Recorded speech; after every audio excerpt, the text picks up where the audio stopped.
Hey all, welcome back. This is Dino the Ops Guy, and this is Production Management in Practice, or Stardew Production Management 101. It's a course in which we start with the application, and I'm being a bit punny there. So the application being the factory in which we're working, but that's also an application in the computer sense from the standpoint that I've chosen to use Stardew Valley as the factory. So if you want a factory tour, you're going to be in Stardew Valley. But it has a lot of the nuances and complexities that you would normally find in production environments. So it's a good place to start. And we use that as the backdrop on which to sort of layer a lot of the things that we'd cover in a production management class. So that's sort of the structure of it. It's episode 53. There were 52 episodes before this. If you want to understand what happened in Stardew Valley, you can watch all of them in order because each one of them corresponds to a day. The only exception is for the Egg Festival, I think we did 2 days in one, and then one sort of strategic recap of both of them kind of thing. But every other one, like day 18 is going to be episode 18, etc. And this is episode 53, so it's day 53. And for day 53, we have Av. So I'm Dino the Ops Guy, responsible for all the strategy and the opera management. And we have someone on the floor named Av who takes care of a lot of the day-to-day stuff of, but dealing with the nuances of what's going on. And today, the things that objectives that we have for Av are to water and harvest the crops, pet the animals, and process the animal products. It's a lucky day, so ladders are a little more plentiful or easy to find in the mine. So mining floors is good. And if there's some free time, forage, fish, whatever. Forage is sort of the bigger one. It's a decent return. If we can match up the forage items, or if we're looking for wood or that sort of thing. But we will, at this point, turn everything over directly to Av. Av, take it away. Thanks, Dino. Okay, the weather. Tomorrow there's going to be a storm. We can deal with that. That's good. Spirits are in good humor. That's nice. We do want to put the squid ink away. Oh, we got some melons. That's nice. I do like the idea of harvesting melons. Just gives me a good feeling. That and pumpkins, cauliflower as well too. But melons and pumpkins. At this point in the year, you've sort of got the stride. Everything's good. We pet Meow. Meow is doing very, very well. And we're going to pick up the hops and the poppy honey and the coffee and the more hops. And I think it makes sense. We'll grab the peach and then we'll come back and dump everything in the sort of the fruit / minerals / keg chest. So we'll do that. And then it's time to say hi to the cows and the goats and because tomorrow's raining, I mean, we could wait till tomorrow morning too, but because tomorrow's raining, I like to keep, even if it wasn't raining, I'd like to keep the feed tray full or at least enough for every animal that's there in the barn and in the coop. So we will affect that. We will get our eggs and pet our chicks and our duck and work our way through. So that was the check that we used just to make sure that all the pets have been pet. Yeah, that's the way it works. Pets have been pet. So essentially, it's a nice, objective, historic, contemporaneous kind of measure of what's going on. So it's a nice gauge for that. And we can use it over time to see if there's any patterns, that sort of thing. So it works very, very well. Harvesting the melon, it's excellent. And earlier in the mail, we noticed that George wanted a hot pepper. We were going to give him the best hot pepper we have, gold quality. So we used all the purple mushroom the last day in the bundles. So our next best thing for jars is the chanterelle. So we put those in and left some behind in that one spring chest because that's usually where we go to get the stuff for the at least for now, for the jars. So we're gonna eat this autumn bounty, or bounties autumn, or whatever. It gives us a buff of defense, which we don't really need, and a buff of foraging, which I'm hoping helps. I don't exactly know the mechanism how foraging helps, but cutting down trees is foraging, so it should give us some advantage, whether it's more wood or faster cuts, or I don't know, better release of the axe or something like that. Hopefully noticeable benefit. I haven't noticed it yet, but I believe in it. I believe in the system. So that's what really matters, isn't it? So we'll cut down these weeds again in the summer. It's nice to get all those weeds, just from the standpoint that in other seasons, when you cut down weeds, there's a chance of getting mixed seed. In summer, there's also a chance of getting mixed flower seeds, which have some value as well. Even I would argue a bit more value than the mixed seeds even. So we will use a lot of our crop in the fall to be mixed seeds and mixed flower seeds. That's sort of the plan. And from the mixed seed standpoint, it's our only way to get artichoke, short of buying it from the traveling cart in the first year. So it's nice to have, and then if we make a seed machine, we can make seeds of it and get some supply even. As far as the flowers go, the mixed flower seeds, I think it's like a 50% chance it's going to be a fairy rose, which is a fairly expensive seed. So there's a good return there.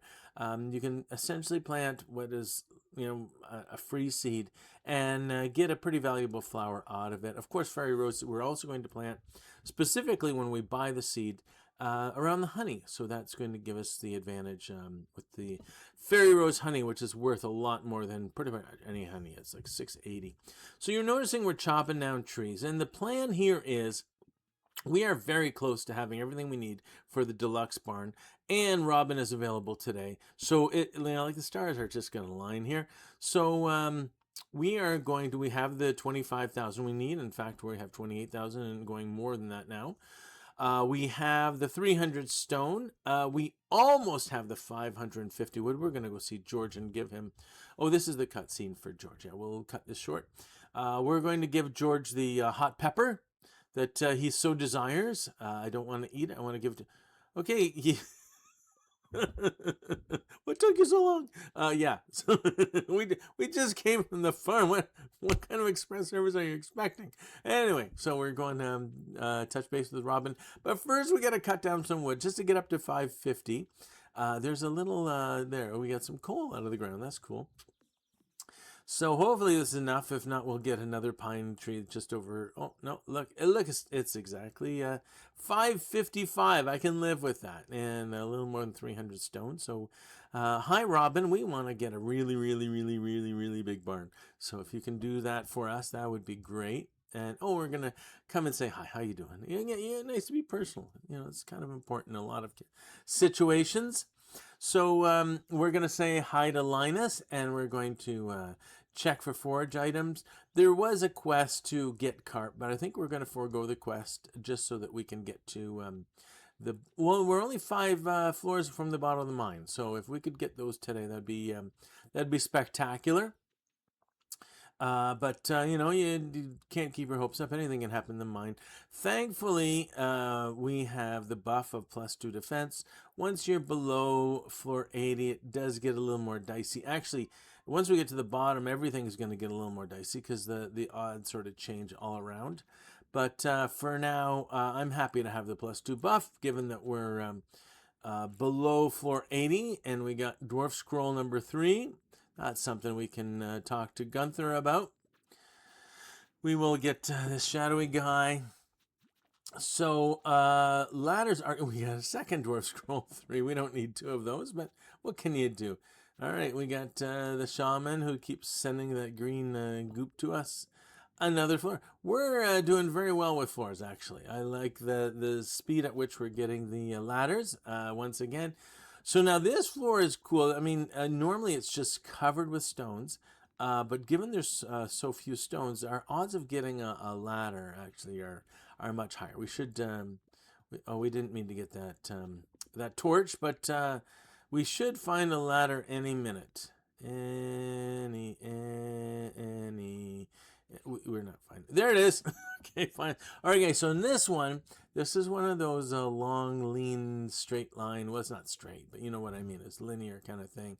The trick here I find, rather than run ahead and try and find a ladder, like a free ladder, it's worth just getting pretty much every stone you can, so you never have to backtrack. So, okay, we got to the bottom. We got the special key, and we pretend not to know what the key is for, but it's really about the mines in the, or the dungeons or whatever in the desert. So once we get to the desert, that's going to make a lot more sense. So we got some time. So I think the best thing to do is talk to Marlin and sell some of the stuff that we don't need of the Adventures Club type stuff. We got the dark boots, and we got the obsidian sword, and we got the firewalkers. So we dump those for 300 each. That's good. And we'll just head back to the farm. So there's a spiceberry. That's good to have. Oh, now see, I'm looking at that torch. The reason I brought that torch was I was going to put it near the bus stop, basically in a position that you knew how far to walk so that you didn't run into the bushes. But I guess I got distracted by the spiceberry. What can we do? We have a lot of gold ore, so that's nice. We're going to put that in the smelter so that we can get some gold bars. There's some advantage to getting those gold bars. Not the least of, we could, we haven't thought about it in a while, but we could actually make a seed maker. So where you put in a specific plant and it makes a seed for that plant. So it's nice that we have time, that we don't have to rush about closing the barn and the coop door. So that's good.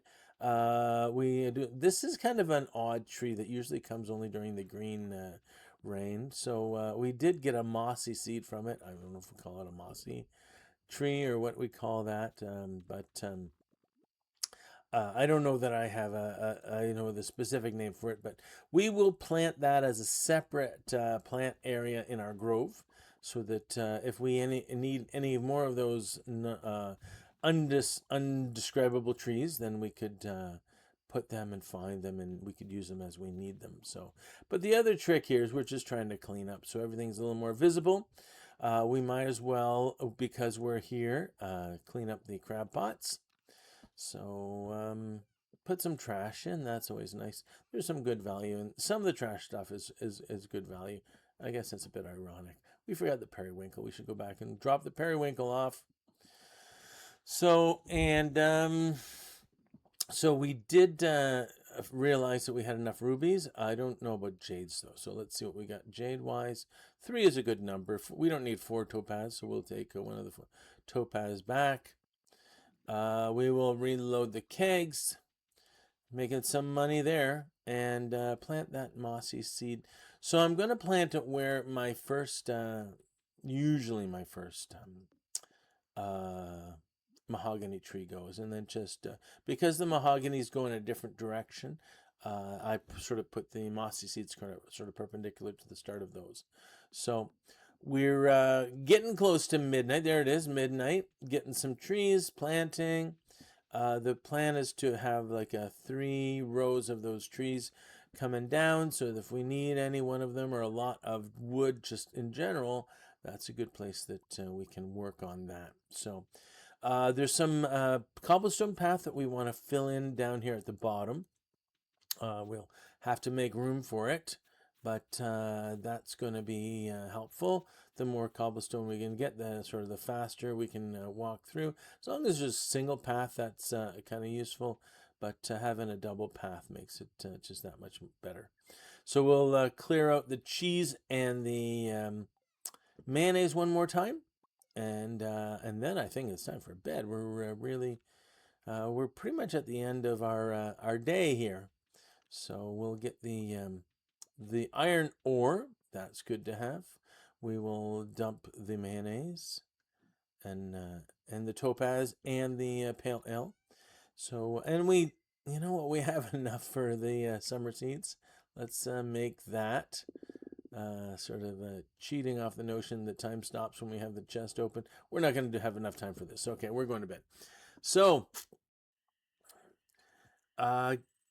got a decent return, about 2,500, as well as everything that we sold to Pierre. So the money seems to be flowing well.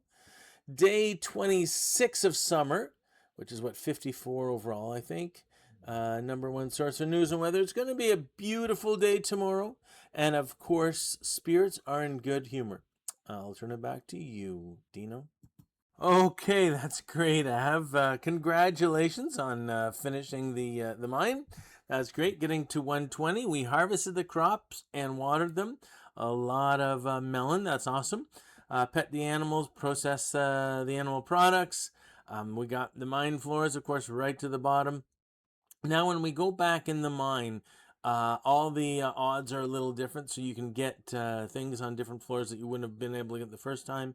And I think the difficulties go up a bit as well. So that's going to happen. But it's nice to get to the bottom. It sort of sets, sort of the cycle turn. It's the next chapter, if you will. So we got some foraging. We were able to blend the mixed seeds, but not able to cash them in. So we can do that in the next episode. That's not a big loss. So I do want to talk about what other things that we're sort of developing. We did talk about passive income, and I think it was in. I think it was episode 37 or 38, and then I corrected it in 39 because one of my calculations were wrong as far as the weighted average stuff.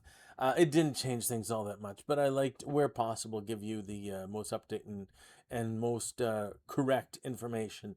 But sort of third on the list of sort of things that you could get, G per touch kind of thing, was mushrooms, and we weren't really sure what the mushrooms had, and I say third, it kind of matched with the preserve jars fairly well. And the preserve jars, as we change seasons, is going to get even better again. But for the mushroom logs, they're pretty good on a revenue per touch, given that you don't have to put anything in. All you're doing is pulling the mushroom product out. To be fair, when I did this calculation, it was kind of a crapshoot from the standpoint, there's a lot that goes into this calculation that doesn't, like when you're reading the wiki, it doesn't really seem all that clear what's going on, other than, there's a 14% chance of this and a 1% chance of this and an 85% chance of this, and that's multiplied by either a 1 or a 2 randomly, and it's just like, it gets to the point where I'd rather do it, look at it, kind of track it for a bit, and figure out, okay, what's really going on here. And we've done that. So for the time, 39 was when we put the first 4 in, and then we got 2 more after that. But I kind of graphed here G per log and then G per log per day.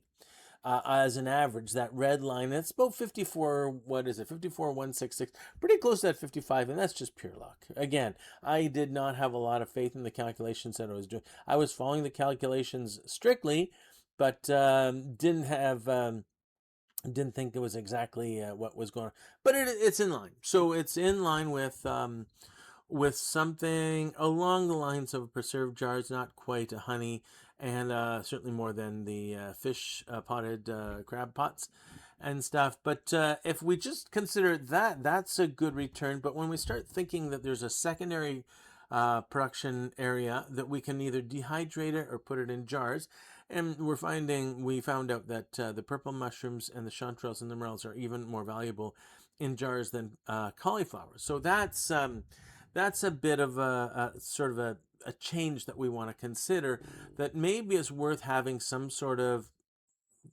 big scale mushroom growing capacity, and match that with some sort of secondary production.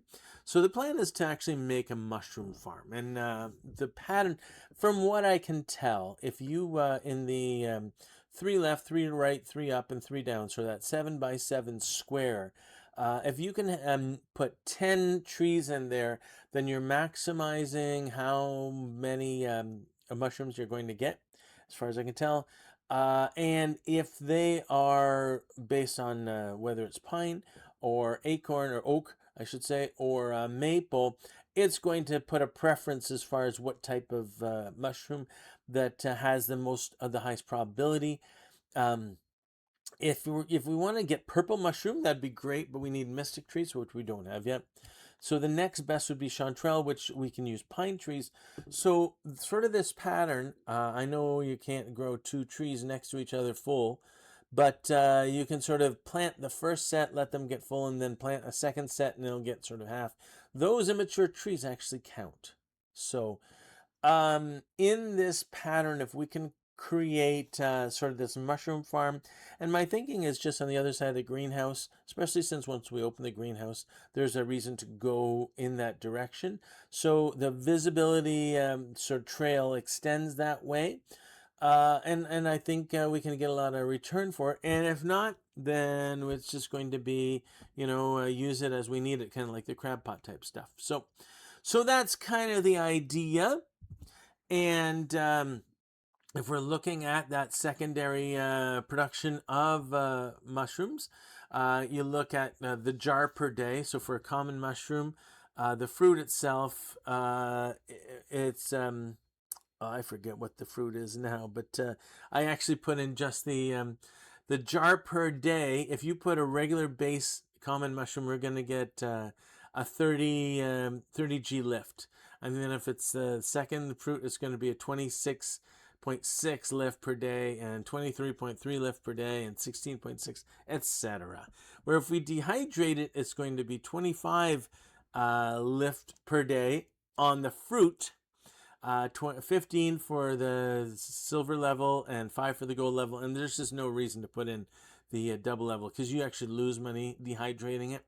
So based on those, and then considering that with the dehydration, you're putting 5 mushrooms in at a time. So really you're touching at 1/5, if you will.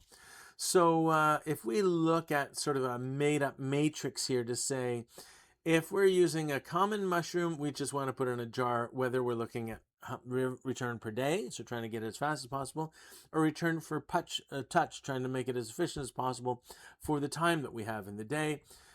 It's just going to, if it's common mushroom, it's going to be jar all the way across. If it's per touch for a common mushroom, if it's just the common mushroom itself, the most efficient, the best way per touch is to actually put 5 of them into a dehydrator and get 125 per touch versus the 90 per touch for the jar. After that, it's all jars. And then for the rest of the mushrooms set there, red mushrooms that we just sell, and we can't put them in jars or dehydrators. But for the chanterelle, the morel, or the purple, if we're doing on a per touch basis, then we're best off plain, like base and silver, to dehydrate, and then everything else just into the jars. So that kind of sets out our thinking.